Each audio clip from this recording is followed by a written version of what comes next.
Today we're talking about my new favorite plane. Yeah, it actually beat out the A10 Warthog. Which is impressive because the A10 is literally just a gun with wings. Ladies and gentlemen, it is my privilege to present to you the Sky Warden.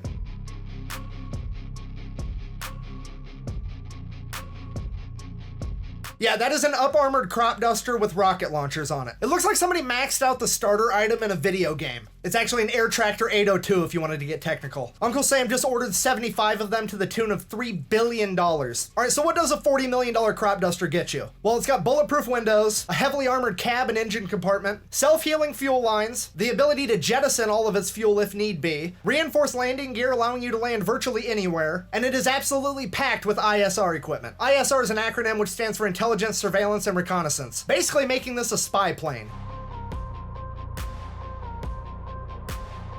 I mean, just look at the inside of this phallic excavation. Wait. I mean prick indentation. No, cockpit, sorry. Despite its reconnaissance capabilities, it's also capable of carrying a 6,000-pound payload. And while the loadouts may vary, the standard payload is currently set to be 14 APKWS laser-guided Hydra rockets.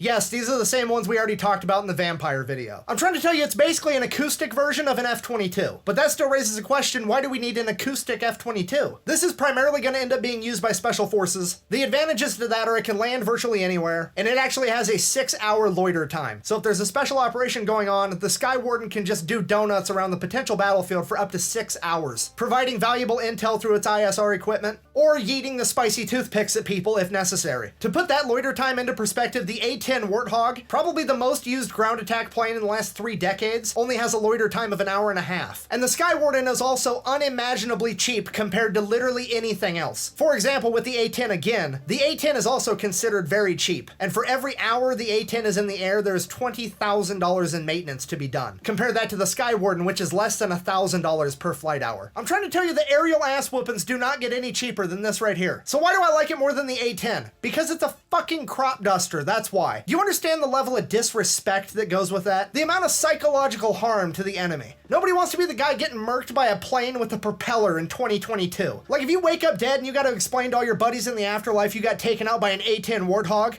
that's respectable. You tell them you got taken out by a crop duster, they're gonna talk shit for the rest of eternity. Hey guys, you hear that Groot over here got taken out by the fucking Wright brothers? In conclusion, it is my official prediction that this airplane will become one of the most feared and beloved aircrafts in the American arsenal. Similar to the Killer Egg, which at the end of the day is just a sightseeing helicopter that we covered in guns. Because at the end of the day, keeping it simple just works. I don't know what else to tell you. Thanks for watching, hope you enjoyed it. Best way to support the channel is go buy some merch at thefatelectrician.com. Quack bang, out.